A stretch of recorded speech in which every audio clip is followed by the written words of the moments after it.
Hi guys, we are at the Naish Dealer Meeting in Tarifa, Spain. Everywhere around us is a lot of the brand new 2019 Naish products. All guys and girls are outside on the water and having a lot of fun with the new gear.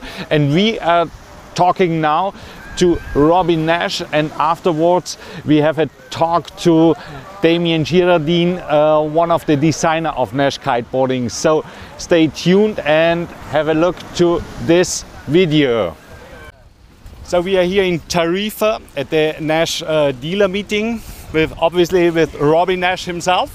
So Robby, how are you? How do you feel here in Tarifa? Do you like it? Yeah, so far we've had a really good time. I hadn't been here in, I'm not sure, 12, 13, 14 years, something like that. Really since kind of the early days of kiting, early days. But I have a history here, you know, came 30 years ago during the World Cup times. And wow. We had the Red Bull Sky Ride here, one of the first big professional kite events in Europe, where we went across to Morocco. And really? It's good to be back, you know. We've had great weather, not super strong wind, but honestly for us it's been perfect testing wind, getting guys on foils, and it's warm. Yeah. So yeah, having a good time. All right. So Robby, may I ask you, how many hours are you still spending at the office, or are you more hours at the beach? Yeah, I mean, I've got a pretty good balance, huh? I don't spend much time at the office. Like at Gnash, I don't have an office. I work kind of from home, come and go. I've got a really good team, and I micromanage a bit, but I'm not there every day. You know, I know what's going on. And this season I actually took a very, very hands-on approach. I kind of wanted to push the reset button a bit with the brand, with new graphics, and you know, I kind of did a little bit more than I usually do. I had an injury last year. You know, I did my pelvis, and then a year later I did my foot. And when I broke my foot, you know, I really hunkered down and spent a lot of time trying to figure out what I wanted to do with 2019 product, because I thought it just needed a fresh face. Yes. And that's what you see here. Everything really looks great and worked great as well. You mentioned foiling already, so I think it's a big thing for Naish at all. We have tried them. Do you think foiling is getting very big, or it's still a niche? Well, I mean, all of our sports are a niche to a certain degree, and foiling is a niche within a niche. But the development we're doing is making them, much more accessible. Okay. You know, you don't need to be such an expert kiter to foil. A lot of the guys that have been kiting for years now, that are maybe, you know, they're past the kite drug period, and they're maybe getting a little bored. These guys are loving foiling because it's bringing something new into it. Maybe they're older, they're not jumping, they're not doing freestyle. They still love to kite, and this brings something new to learn. It's fantastic when the wind is light, like we've had here the last few days, where it's really not enough wind to have fun normal kiting, but on a foil you're going great.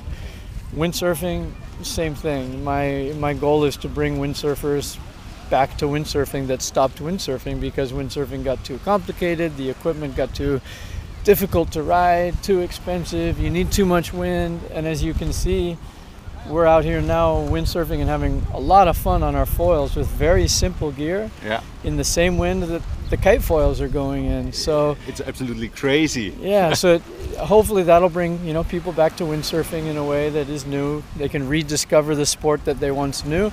And of course, guys that windsurf today can now windsurf in lighter wind and have fun too. And then surf foiling for sure is going to be huge. It's already the biggest part of foiling that we have at Naish, and a really big trend in the surf markets for, you know, both SUP foiling, but more so for normal paddle surf foiling. So it's exciting, it's something new. You know, the time was there. Foils have been around for a long, long time, but somehow now it's ripe and people are interested in it. Okay, that sounds really great. We're looking forward to have many years of foiling. Robby, I've heard the days at the meeting there is no investors in the brand Naish, so you are the only stakeholder. Why did you choose that way and did not go like other major brands in the kite industry? Well, at least up to now, you never know what the future holds, but up to now, I didn't really want to have partners. It wasn't necessary because we grew slowly and surely, so I was able to finance it. Bigger is not always better. Okay. And my goal was never to be the biggest brand, but to enjoy. For me, the sports are the reason we're doing it. I love to ride.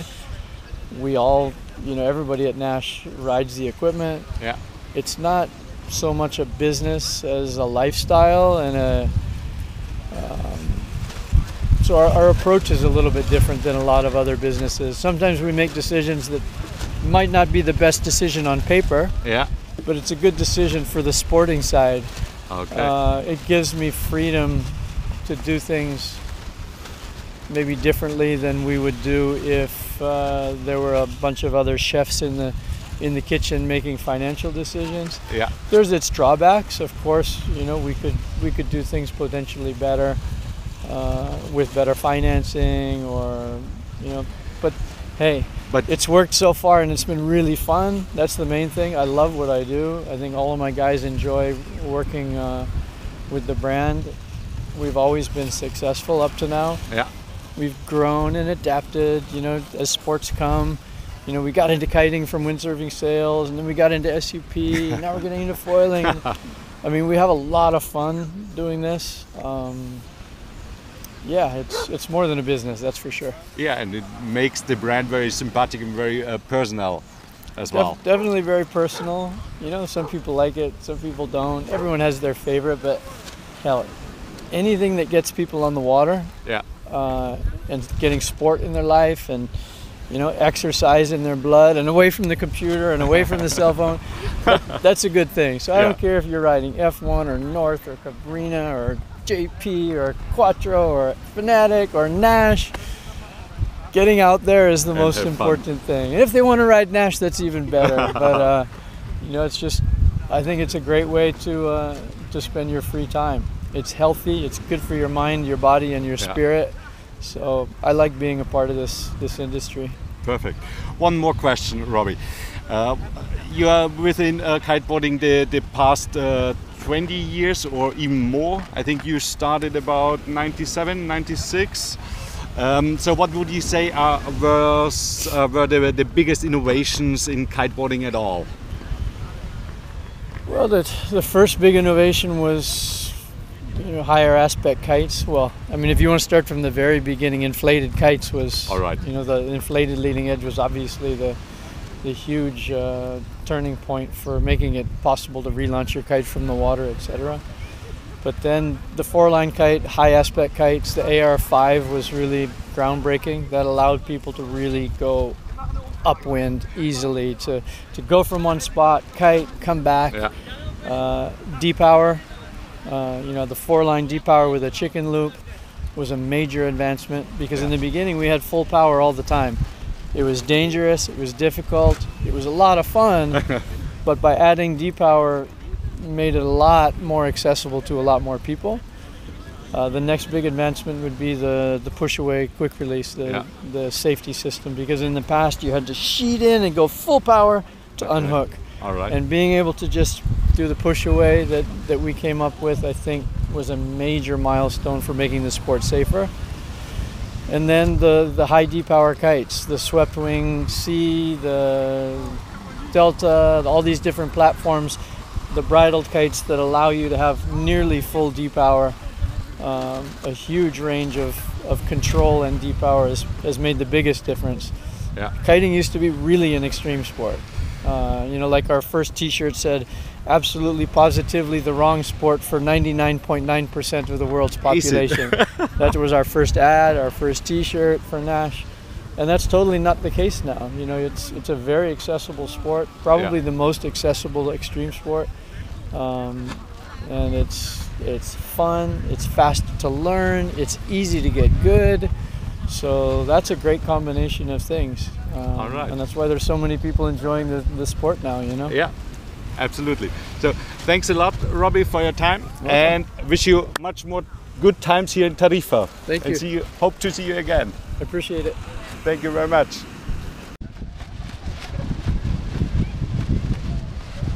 And now we are speaking to Damien Girardin. He's one of the designer of Naish Kiteboarding. Hi, Damien. Hello. How you doing? Good, good. And you? Very good. Very happy to be here. All right. So, Damien, can you please tell us what are you in charge for at Naish Kiteboarding exactly? All right. So at Naish, I'm mainly in charge of designing the kites and control systems, but I'm also kind of like overseeing the boards and kind of like the whole kiting side of the business at Naish. Okay. All right. So behind us is the new Naish torch. So from a technical point of view, what are the biggest innovation of 2019's Kite at Naish? So this year, one of the few things that I worked on is the one I'm really excited about is the new thread that we worked for with our thread supplier. It's the thread that we use to close the leading edge. All right. And it is a thread that's a lot stronger than any thread we've ever had and that was on the market before. And the beauty with that thread is like I've been able to pump up kites up to 62 psi. 62? 62, yeah. And the reason I didn't go any higher is because my compressor didn't go any higher. But I didn't break any leading edge at 62 psi, which is amazing because like the old kites would break at 30, which was already high. Yeah. But it doesn't mean that you should pump up your kite to 62 psi, you know, but it makes the kite just so much stronger for like big crash on the waves, and especially over time when the kite's getting older, it's going to stay way stronger. And what it allowed me to do is that it allowed me to, pump up the kites at a higher pressure. So now we're suggesting much higher pressure to pump up kites up to 12 psi depending on the size. And that's something that really is great because now you can fly a kite that's a lot closer to the actual design that I made in the computer because the kite moves less, it's more stable. So really you want to pump up your kite stronger. You can be sure it's not going to break because it's so much stronger. And the other thing that it allowed me to do, for example, on the kite like the Dash, is that I was able to reduce the leading edge diameter to quite a lot while keeping a very stiff structure. So the kite is really stable, really strong. You pump up like it's supposed to at 12 psi, and you get a kite that flies further forward in the window, that turns faster, and so overall it's a lot more high performance for someone that likes to have a kite that turns fast, jump high, and is engaging, like doing kite loops. The kite is really a super fun kite to ride, thanks to the thread that made the leading edge smaller. And I think one other key point we have this year on the whole line is thanks to the Quad-Tex material that we've been using for a few years now, third season. Every year I've been removing weight, and this year we've removed even more weight because what happens is, I get a lot of questions, people asking, oh, the new Quad-Tex, it's heavier than the other canopies. And I'm like, yes, exactly it is. Yeah. It's about 6 grams more per square meter. And if you think about a 10-meter kite, it's only 60 grams, that's barely anything, but still 60 grams. A kite's about 2.5 kilos. So 60 grams is not much, but the beauty of the Quad-Tex is it's so much stronger that I could get rid of a lot of the extra reinforcement we had before, a lot of the Dacron material that we had. I could make the insignia patches smaller. A lot of pieces could be reduced. I need less seams on the kite to spread the load from the wingtip to the canopy. So overall, every kite now got lighter. And for example, like on the 10-meter Dash, for example, the kite has become 7% lighter. I believe it's 180 grams lighter. So overall we have a heavier material, slightly heavier, but it allows us to make lighter kite. And a lighter kite, flies, it's a flying object. If it's lighter, it's just better, There's nothing to question about that. All right, that sounds great. So I've seen on the product line, there is no Naish fly anymore. Yes, so that's right. Why? Well, the fly was designed a couple of years back, and we were trying to make a kite that was really dedicated to have a grunty, powerful kite for the light wind that you would be riding with a twin tip, with having a lot of edging force, and you could get some load and you could do some freestyle. And that was a great kite, but when we worked on the Boxer last year, where the kite's really dedicated to underpowered condition, it's a really light platform, it's a really light kite that performs really well in the light wind. We're like, oh, you know, we should try to make a bigger one. Okay. So we went 14 and 16, and it turned out that this kite being so light was outperforming the fly. It was better on the twin tip, it was better on the directional, because it turns really fast, it's so light, and you could fly it in even less wind than the old fly. So suddenly there was no reason to keep the fly, because the Boxer really turned out to be better. And we did some testing with one of our distributors that only rides light wind kite, and the fly was his #1 seller. He's in the Emirates, UAE, sorry. And as soon as he got the first Boxer that we sent, he was kind of worried, and then he called me up right away. He's like, man, you were right, this thing is perfect, we don't need the fly anymore. So now we're really happy that we have more Boxer sizes, the bigger one that really take over that light wind riding. All right, you have talked already about the Naish Boxer. Shape-wise, it looks a little bit similar to the Naish Pivot. What are the main differences between these both kites? So yes, the kite maybe does look a little similar, but it's actually quite different. Okay. The first thing is, you know, no matter what, when I have a platform that works, I have a shape, an overall shape. If it works, I don't want to go too far from it, because it's a good start, you know. So I don't need to reinvent everything every time when something works. It takes time to get there. So definitely, you know, I got inspired from one kite to make the other. But the Boxer is a lower aspect ratio kite than the Pivot, which is great because it allows for a better light wind experience. When the wind is light, lower aspect ratio allows for more instant power. So you kind of shoot it and go right away. That's one of the key things that we have on the Boxer. The other thing we have on the Boxer that the Pivot doesn't have is we have the loft strut. And the loft strut is that center strut that, instead of being following the shape of the profile of the kite, it's actually a straight strut, and the profile is made with a loose piece of canopy material. All right. So it lets the profile of the kite be kind of more alive, being able to expand more when you shoot in, but also when the kite is depowered, it stays more flat, so you have more of an instant power when you repower your kite. Of course, the Pivot's different because it's got 3 strut. It's a more rigid platform. So when you use it in stronger wind and in gusty condition, it's going to be a lot better, more stable. Okay. And the way it turns because of the 3 strut is definitely more direct. So clearly, you know, the Pivot is our kite that is going to appeal to more people, but the Boxer is really targeting the underpowered conditions, you know, and it's kind of like the Boxer came about. It was an interesting process because some years back I was working on the Quatex. I was trying to get a 1 strut kite. That was back in 2009, I want to say. Okay. And I was making kites because I wanted, you know, I had been going from 5 to 3 strut. I'm like, okay, we got to keep on going, you know. And so I was doing some 1 strut kite, and I don't think anyone was making some on the market yet. We were like kind of like at the forefront of that. And the kites were great, but the problem is I had a lot of flutter on the wingtips, and I had to put extra dacrons, extra weight, extra little battens, and I was not happy with the solution because it was still too heavy, creating flutter. So I kind of like scrapped the 1 strut idea, and that's why we made the Ride, which was 2 strut, because that was solving my problem of flutter. And so, you know, 2 years ago we had the Trip kite, which was no strut. Great kite for light wind. The problem is the relaunch was not that good. Sometimes you had the kite flat on the water. It was hard to relaunch. So we decided like we need to have a kite where we can relaunch it. I'm like, oh, you know, we had that 1 strut back then. It was really good, but it was fluttering. Let's try again, like, you know, now and see if we can make it a little different. And it turned out that thanks to the fact that the Quatex is so stiff, suddenly the wingtips stay under tension, stays full. There's no stretch that creates flutter, and then we have no flutter on the kite. And that's really a key thing we have compared to, you know, if you look at any 1 strut kite, you know, they all flutter on the wingtip, or they have a lot of extra weight, which kind of kills the concept of having a 1 strut that's super light.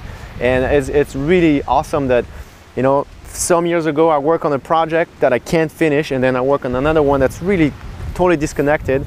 And this solution, the Quadtex, allows me to finish that product from before. So that was a really awesome feeling, you know, as a designer that worked on something for years, that pieces are connecting together to make an awesome product at the end. So the missing link. Exactly, yeah, that was great.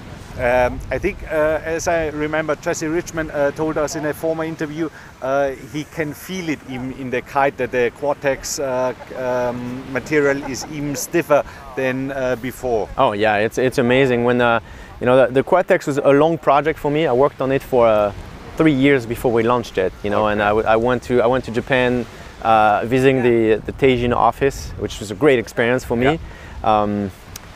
And you know, learn how to work with Japanese, but mainly we start working on the new materials, and we made the first sample. And I remember, like, I was really excited to get that prototype. The FedEx came up at like 4:30 at the office, and grabbed the box, straight to the beach. It was kind of like end of the day, really dark, kind of gusty.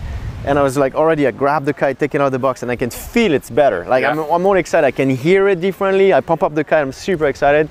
And we put the line on it, and my friend's holding the kite. And right as I put the lines under tension, I'm like, oh yeah, I could feel it. I could feel it was just so much stronger, so much stiffer, you know, mainly stiffer.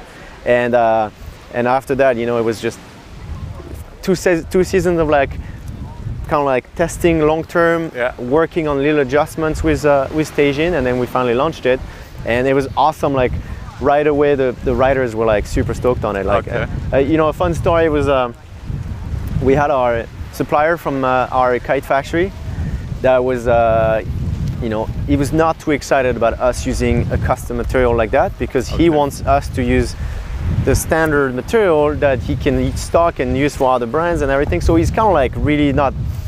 He's questioning my concept, and luckily he was here at the time of the photo shoot, and I got Kevin on the water just sanding it, and as I'm having that discussion with him, he's really like, man, you know, I don't think it's a good idea, all that. And then I got Kevin coming in, and Kevin comes and gives me a big high five. He's like, man, that material is freaking amazing, it's so good. And I remember the Chinese guy looking at me, he's like, no, he's like, well, I guess you're right, we got to do it, you know. So that was such a good, perfect timing kind of thing. But yeah, everybody can feel it, you know. Like I know a lot of customers I talk to, they could feel the difference between one kite and the other. Same kite, different material. People are like, what did you change? It's amazing. And it's just the material, you know. You sound really passionate about it. But if this material is so much different and so much better, why is it just Naish Kiteboarding using? Why is there no other brand? Because I made it with them, and we're kind of exclusive on it. We had a few years of exclusivity, so you may see more brands using it in the future. But you know, we had a head start on it, so that was good. Sounds great. So let's talk about the brand new Naish bar. What things has changed, Damien? So one of the main things we changed is this. We changed the lines. We went to a much stronger, stiffer, stronger line that's called a TLS 500. And the 500 stands for 500 kilos, which means each one of those little lines here can hold 500 kilos. That's a lot. You never need 500 kilos. If you ever have 500 kilos, you're in big trouble. But the big thing about having a very strong line is that then you stay in a zone of elasticity of the line that's really low. So you have the stiffest line that you can have, and it makes your kite feel a lot more direct. And this is a line we worked on for quite a while, and that's the one we used. I mean, the early version of that one was the one we used when Jesse Richmond did his toe up in the gorge, when he went 700 feet or 400 meters or something. And he, you know, I trusted our lines, but he was like, man, I really want something that I can be 200% confident that nothing's gonna break. So I'm like, hey, no worries, you know, we make some bigger lines. That makes you happy, that makes me happy to work on something new anyway. So we made that new line with our supplier, and then we kind of like made it a little better over the years, and this year we're very happy that we have it. It definitely does make a difference when you fly your kite. You have a kite that's more direct, and that's always a good thing. It's also you know, much stronger over the time. It's going to stay stiffer. If you get it wear, you know, over time, it's just, you know, it's going to last forever. So that's a great line. The other thing we worked on is we made a new line organizer here. That is just very simple to use, very strong, and then the release works really very effortlessly. So that's a good new piece we have here. And then, yeah. But there is still the ATB and the B2B. Right, this one is the ATB, which is the trim above the bar. We have the BTB that I don't have right here. The ATB, we reworked the cleat, so it's even smoother to use. It's really easy to use, and the ATB is the same as we had before. And you know, clearly, I feel like a lot of people, especially in some markets, are more into one or the other. Okay. So that's why we keep the two. I personally like the BTB. I like that it's clean. There's nothing in front of me, but I know a lot of people like ATB, so I'm happy to have them use it, you know. I love the B2B for foiling a lot. Right. Because, you know, you are in this position and can adjust everything. And the ATB is more my freestyle bar. Perfect. See, you have everything you want. Yeah, I'm glad to hear that. As kite foiling is a big issue on the kite beaches around the world, what are the main changes with the Naish kite foil or with the foils at all?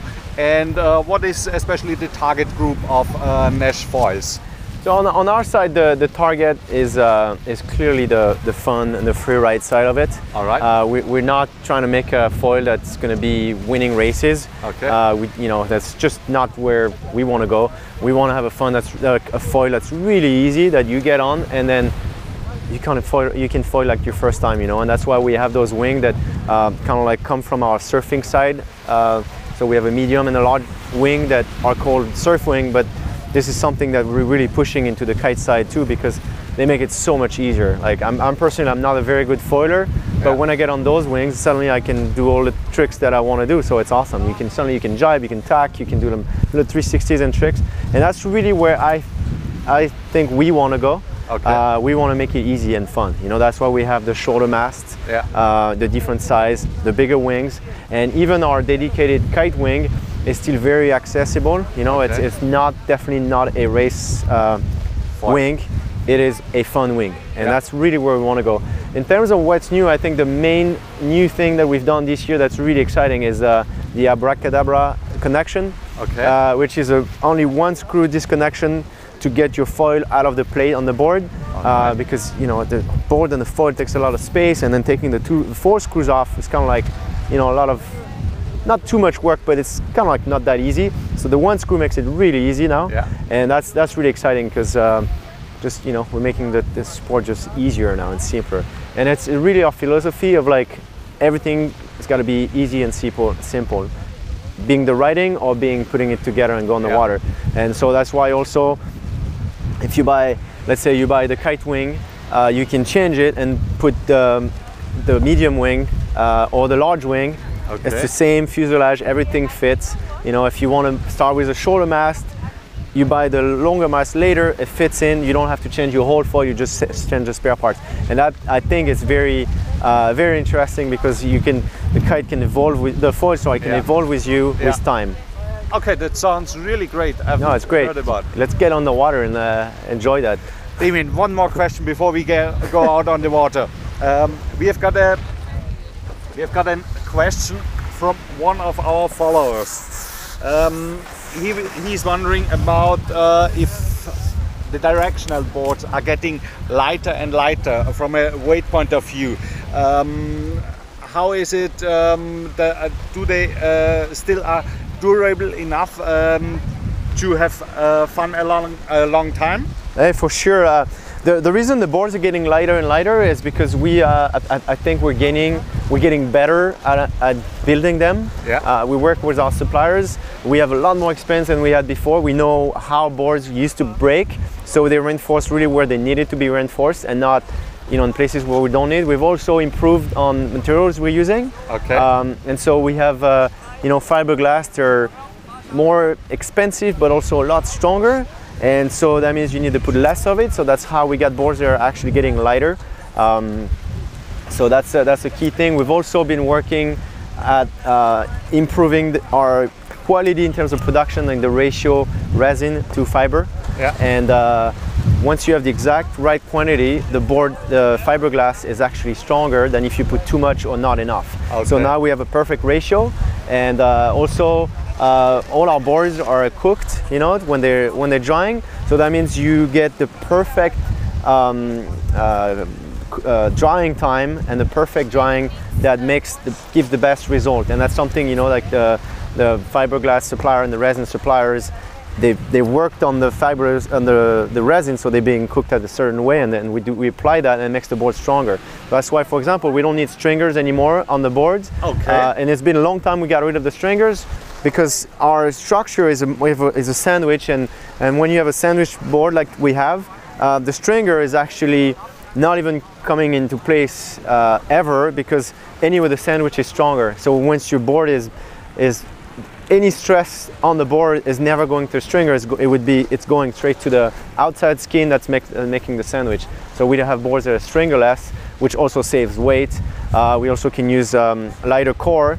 So overall, yeah, the boards are becoming lighter, but they're also becoming better and better, because, you know, we're just getting better altogether. Okay, perfect. So, and now let's go out.